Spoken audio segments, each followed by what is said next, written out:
How's it going, everyone? Spencer Urquhart here with Chris Dabe and Jackson Reyes to preview the LHSA state championship games in the Caesars Superdome. Play begins on Thursday at noon and goes all the way through Saturday afternoon, with the final game being the game that the New Orleans area is going to have their eye on for sure. Edna Carr, St. Augustine. So for those that are new to us, we usually go live on Friday nights, every Friday, the NOLA Preps Friday Night Live post game show. But we decided to bring out a special edition here on this Wednesday to preview the state title games. I guess to start it off, we'll start with you, Chris. What are you most looking forward to about the New Orleans area teams in the Dome? Should be pretty obvious with the Carr St. Aug game set for Saturday afternoon. I think that's the game that most people in the city are really looking forward to, but not to overshadow St. Charles and Shaw also playing each other Friday night in the Division II final, and both of those are rematches from earlier in the season. So there's certainly a lot of interest in those two games, given the history that those schools have playing against each other, and now with what's at stake. But I think that Carr St. Aug game, I think there's so many elements to that. Not just the matchup on the field and all the great players and the great win-loss records and everything, but just what it's going to look like in the stands. I'm really curious to see what the fan turnout will be.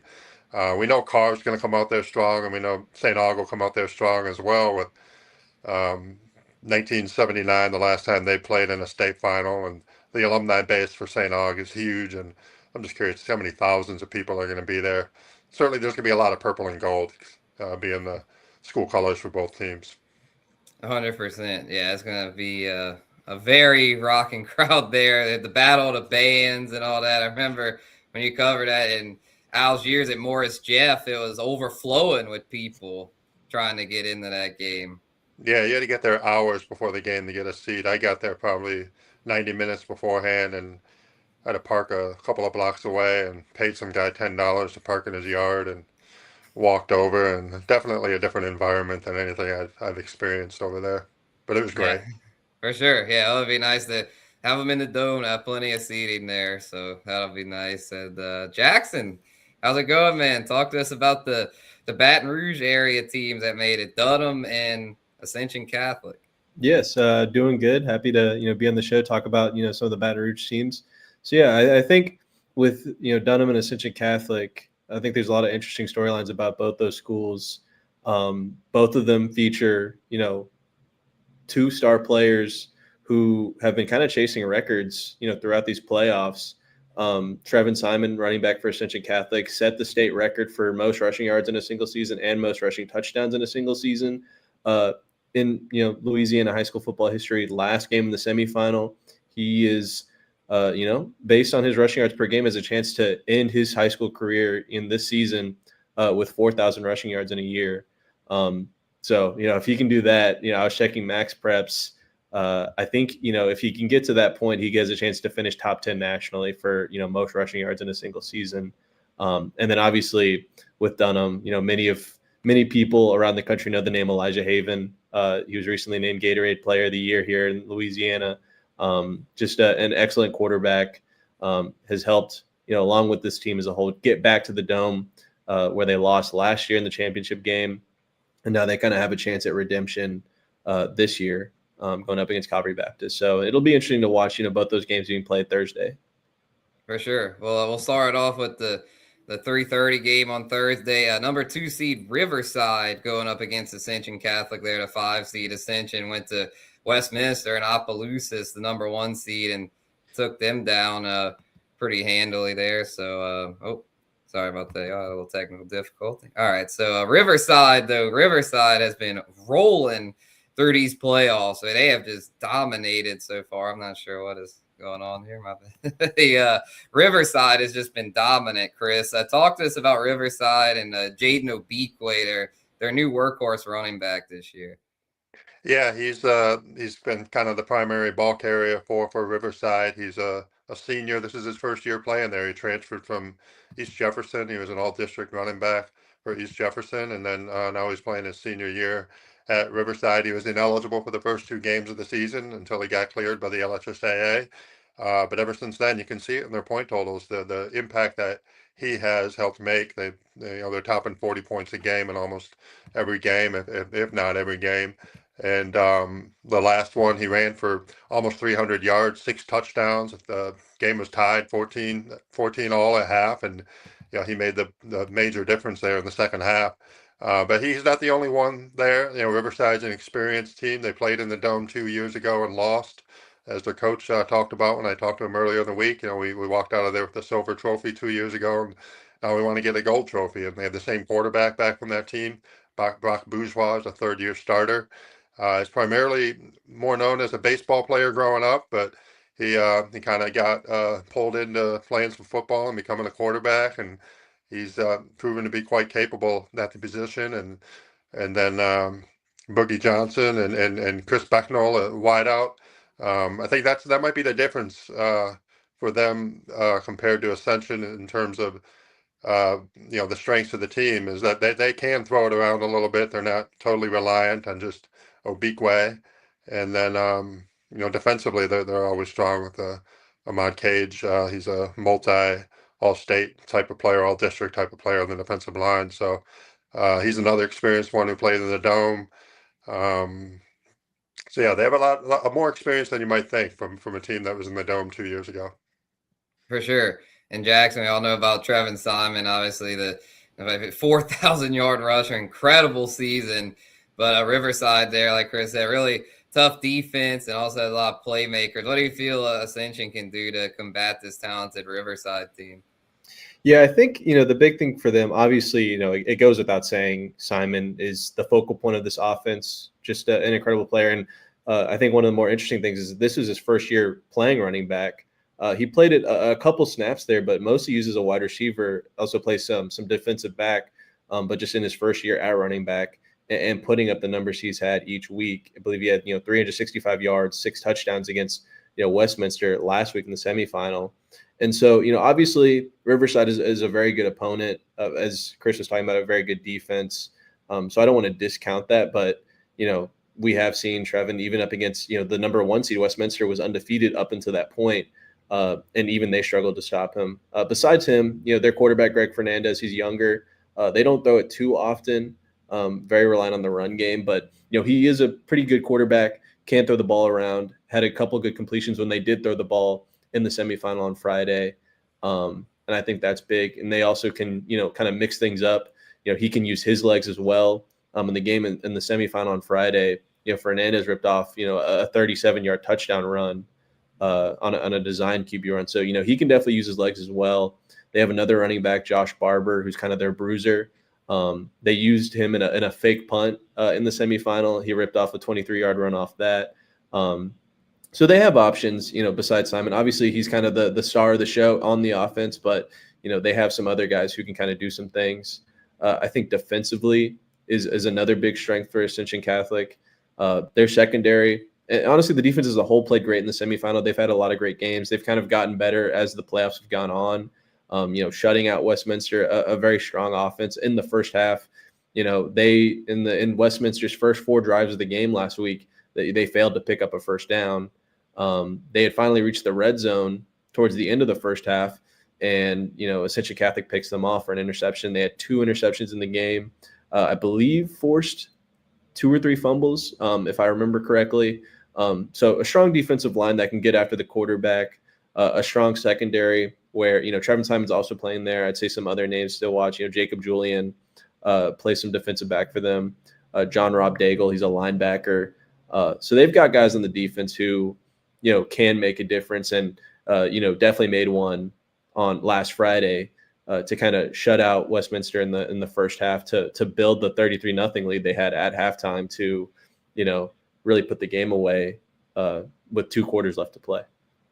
For sure. Yeah, Riverside also has some guys that have the ability to impact both sides of the ball, especially Kenrick Boogie Johnson. When I covered him against Newman, he had an interception in the defensive backfield, and he can be a weapon as a return specialist, although I wouldn't think Ascension's going to want to kick them. It's pretty well known how good of a return specialist he is. So, yeah, it should be a good one. Division 4 Select at 3:30 on Thursday. We'll move on to Division 3 Select, Dunham and Calvary. Back to you, Jackson. How you feeling about this matchup and Elijah Haven going up against a tough Calvary team? Yeah, I think, it feels easy to just say, the quarterback's going to is going to be, the difference. But when you have Elijah Haven on one side of the ball, I think, I'd be remiss if I did not bring him up. Obviously, he's thrown for 59 touchdowns this year. I think he's tied the state record for most passing touchdowns in a single season. He is, I want to say 3 or 4 touchdowns away from setting the all-time state record for most total touchdowns in a career. And he's only a junior, so he might set that record and really blow it out of the water with another year of high school football left to play after this. But then besides him, he can do, obviously, incredible passer, can use his legs as well. They have a great, receiving core. They're kind of led by their senior, Jarvis Washington. He's a South Alabama commit. He's had over 1,000 receiving yards, I believe 20 or around 25 total touchdowns. He had 4 touchdown passes or catches against Lafayette Christian in the semifinal, including the one with less than 2 minutes to go to make it 48-47. And then they would go on to go for 2, get that to win the game. And then he goes in at safety and kind of makes the game-sealing interception too at the end of the game. So he's a talented player, very tall, tough matchup for defenses. He's got kind of an explosive speed. And just the connection, he shares with Haven really makes them a tough duo to stop. But, they also have some other guys I'd like to mention. Chris Thomas, he's the guy who caught the 2-point conversion. He's a good receiver. Trevor Heyman, who's he's mostly the running back, but he kind of does it all for that team. And he's another talented guy. I believe he's committed to go play at McNeese. And so they definitely feature just a lot of talent on that offense, led by Elijah. And then defensively, a strong unit as well, but it definitely a tough offense to slow down. And very few teams have slowed down. They're averaging around, I believe, 43 points a game this year. So. Yeah, for sure. It'll be interesting to see what Calvary can do against them. They Calvary, that is, went to Notre Dame last week and took down the Pios, a team that was looking really good under Coach Louis Cook, one of the most legendary coaches in the history of the state. But Calvary, I think they could give Dunham a little trouble, but Dunham definitely has a lot of talent, as Jackson just went over. And with Elijah Haven leading the charge, he's going to be wanting redemption after last year, falling a little short to Catholic. He went to LCA last week, took down the 1 seed there in Lafayette Christian. So, should be a good one there on Thursday night. So we'll move on to the Friday night matchup featuring a pair of New Orleans area teams. Number 1 seed, St. Charles, the Comets, took down U-High in overtime. I was there in Laplace last Friday to witness that one. That was an epic game, back and forth. Looked like U-High had it, but then St. Charles blocked an extra point. So the game remained tied, went to overtime, and then St. Charles QB Landry LeBlanc scampered into the end zone, and then when they got the ball first, and then U-High got the ball and couldn't score. So St. Charles moves on. We'll face Shaw, the number 7 seed, defending Division II Select State champion. Shaw had kind of a rough ending to their regular season, 2 straight district losses to Belle Chase and the same St. Charles team, but they've gotten hot in the playoffs, especially on defense. Shaw's defense has been nothing short of dominant in the postseason, coming off a 27-0 semifinal win over Vanderbilt Catholic. Yeah, I think with St. Charles and being the top seed, this is their sixth time in the last 7 years making the state final. Last year they had a very uncharacteristic 4-7 season. So for them to be here, this is what people at St. Charles, they feel like this is where they belong every year. If they're not getting here, they're at least getting to the semis. But every year, the last 7 years, this has been the expectation. 2 years ago, they had a lot of turnover in terms of graduation, lost a lot of production that way. So they kind of had a little bit of a younger team and kind of took their licks a little bit last year. But even last year, they were playing some close ball games. They just weren't following their way. This year, a lot of those close games went their way. The only loss came to St. James, and that was on a touchdown in the final play of the game, a 34-28 loss. But other than that, they won everything that they played. They ended the regular season against Shaw. beat them 24-0. And I don't think at that time anybody thought that would have been the preview of the state championship matchup. Certainly not Hank Tierney. When I talked to him, I asked him after that game, did you think you had a team that would be playing in the state final? And he said, no, not at all. And he said they spent the week after that final game. They had the bye because they had the number 7 seed, so they didn't have to play. They went good on good, real physical practices. He said that's something that you normally don't do when you're getting ready for the playoffs. You want to keep everyone fresh and healthy, but he felt like they needed kind of a reset. And it seems like it worked. They've outscored their 3 opponents in the playoffs, 114 to 13, including the 27-0 win against Vanderbilt in the semifinal. So this is even though they have 4 losses this year, this is a state championship level defense. They have 9 starters back from last year. Vontre Carter is a safety linebacker type. He's been a starter since he was in 8th grade. He's kind of the leader of that defense. His cousin Jaquan Carter is a linebacker. Jackson Williams, a Washington State signee. So they have some talent on that side of the ball. And as Hank said earlier in the week, and we got 7 of them coming back next year. So it's a young talent, an experienced talent. And so I think that's kind of the difference maker for Shaw on that side of things. For St. Charles, Skylar Edwards, the running back, he's having the year he's always wanted to have as a high school running back. His sophomore year, he split carries. Last year, he was dealing with the high ankle sprain in the early part of the year and never really had the yardage total that I think Coach Wayne Stein was hoping he could have. But and I know you've done a story on it, Spencer. Kind of talking about St. Charles getting back to their roots and getting back to kind of that run game and stout defense that they're really known for, and special teams that blocked extra point in the game you covered last week. That's no accident. They spent a lot of time on special teams. Although Wayne did say he wishes that blocked extra point was something he drew up. Instead, it was just a kid in the middle of the line who just wanted it more and just bulldozed his way in there and got in what he said they call sacred ground and got a hand up there and made that block. But certainly there's a lot of history among these programs in terms of getting to this point of the season. But it's just kind of interesting that St. Charles last year had a very uncharacteristic year, and now here they're back. And then this year, I'm not sure Shaw expected to be at this point, but then yet again, here they are. And they got potential to be even better next year, but first they got a state championship to handle. But what's your thought on these teams? As you've seen them both, I believe. You've seen Shaw as well, Spencer? Yes, I have. Yeah, I saw him against Bell Chase, and safe to say Hank Tierney was not happy. But I feel like it's one of those things where he motivated them and they listened. He's a well-respected coach, one of the greatest to ever do it here in this area. And yeah, they responded for sure. I mean, look at their results here in the postseason. I mean, go up to Shreveport, play Loyola Prep, a 2 seed, and dominate that game. I know that they were without their quarterback, Loyola was, but still, I mean, a very impressive win there. And it'll be interesting to see the quarterback battle here. Landry LeBlanc and Alan Shaw, both juniors.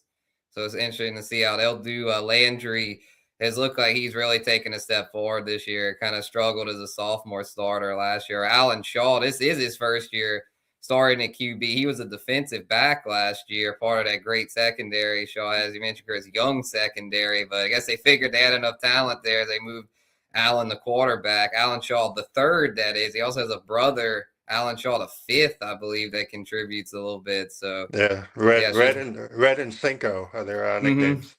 Yep. So yeah, it should be fun there on Friday night, 7:00, the last game of the 3 games on Friday. Yeah. So that was a 24-0 game when they played, but I even Wayne Stein said he didn't feel like that was by that point because Shaw lost the week before to Bell Chase. St. Charles kind of had the number 1 seed wrapped up, and kind of made it sound like he wasn't sure that both teams really had the intensity wasn't there like it will be for this game Friday night. So I think there's good reason to expect something a little different than 24-0. And I know as someone who's going to be there watching the game, I hope it's something good and competitive and fun for us. And yeah, only one team will win, so it'll be more fun for that team. For sure. Yeah, well said there. And now let's preview the big one. I thought y'all probably been waiting, wondering when we were going to preview it. Well, here we are. We made it. Number 1, Edna Carr. Number 3, St. Augustine. 3:30 p.m. Saturday. Bryce Brown. So you better get there early because the whole city of New Orleans will be there. What are your thoughts on this one, Chris? Yeah, I can't wait to see not just on the field and like I was saying earlier, just everything in the stands. You know, you got the bands, the Battle of the Bands. I'm sure there will be one, and um, just the turnout that these two fan bases are going to have. And I know so much attention is going to St. Aug this week, and I think somewhat rightfully so because it's been so long. That's kind of the angle there, just how long it's been. And you know, they played in a state championship game in 1979 in the Dome, and they haven't played a championship there since then. The 78 in the Dome, the 79 game was at Cajun Field in Lafayette. So this is like a lifetime occasion for so many of these St. Aug fans and alumni. On the field with Carr, you have that absolutely dominant defense, kind of fronted by Richard Anderson, a defensive tackle who's going to LSU, is 6'4", he's 340 pounds, and he's as athletic as anybody you would ever see at that size or any size, really. I mean, he is so light on his feet. You know, you see someone that big, and you wouldn't think a person that big can move like he does, but he does. He really does. And safety is another LSU commit, Aiden Hall, but they're surrounded by so many talented players. They had 15 kids sign letters of intent last week. You have Kevin Martin at linebacker, you know, Ro Brown and the defensive lineman. You could go on and on. Hayward Howard is, you know, he's been playing lights out in terms of in the defensive backfield, you know, covering the other team's best receiver. So it's tough to score on Carr, obviously. I covered the game that they played against St. Aug back in week 5, and that was a 42-21 final for Carr. But there was a moment there where it had a chance to get close. It was 21-7, third quarter. St. Aug had the ball at the 4th down inside the 5, and they got stopped on the 1.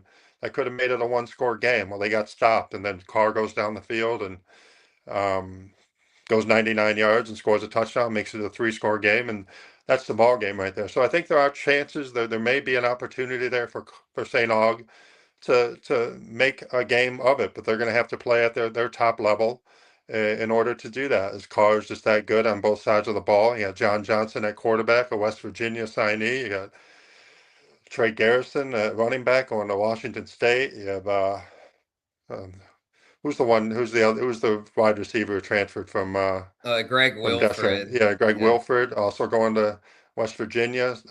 Leon Noyle signed with offensive tackle signed with Mississippi State. So I mean, it can go on and on as far as the talent they have on that side of the ball. St. Aug, Bashan Kulon is their starting quarterback, and he has played outstanding this year. He engineered that fantastic drive at the end of the game against John Curtis with 38 seconds left and went 70 yards and got the winning touchdown. Derek Bennett catching the winning touchdown pass, who's had to step up with Raekwon Williams, a top flight receiver for St. Aug, being out for the season with an injury. Miguel Whitley being another top receiver. Khalil Lewis being a running back, a sophomore. He's not a real big guy, but he's shifty and he can get in there. He's having a great season. He's had some couple of 200-yard games. Ty Dominique on the defensive line going to UL. So there's talent all around. So certainly the hope has to be for just a great game between two legendary programs. For sure. I feel like even if Carr gets off to a hot start, I think Bashan Kulon, as he showed last week, he's poised and he can make a comeback. I don't think St. Aug's out of it, even if they fall early. Because I remember last year, Alexandria dug a hole against Carr in the state title game, and that ended up a rout. Where I think St. Aug with Kulon, like I covered him against Rommel, and he was very poised. I know Carr's different. I know that defense is on a whole nother level. But I think with Kulon, a senior quarterback who's an excellent passer, I think Aug has a chance here. Yeah, I mean, when you said Carr is different, I think that sums it up perfectly. So it's hard to, it really is honestly hard to predict predict anything other than Carr winning. It's just sometimes it's a matter of by how much. But the fact that St. Aug has played them before, they've seen them before, I think that helps. And I'm just hoping for a good ball game. I'm hoping for something that's tight and competitive to the end. Now, last year, Carr won 53-8 against Alexandria. Came into the press conference afterwards and said, we talked on Tuesday and Wednesday about making this a running clock game, and that's exactly what they did. I did speak with Bryce earlier in the week, and I wish I asked him, you guys talking about running clock at all? I'm sure he would not admit or acknowledge if they were. But I think St. Aug is a good enough team where that can't be the approach where you're just going to assume you're going to go in and have a running clock in the second half. Yeah, for sure. Yeah, because I mean, like the regular season game was fairly lopsided, but all was in it for a good bit of that game, I believe. So Yeah, it was a tighter game than the score might indicate, and I had to point it out as well. I mean, the St. Aug did have a pick six in that game, and then Carr put the ball on the ground a couple times, and St. Aug missed opportunities there. So you got to take advantage of every opportunity you have against a team like Carr in order to have really any chance of pulling off the upset. most definitely. All right, well, those are the 4 games involving NOLA and BR area teams. Jackson, before we sign off, let us know what you're most looking forward to about your first prep classic this year.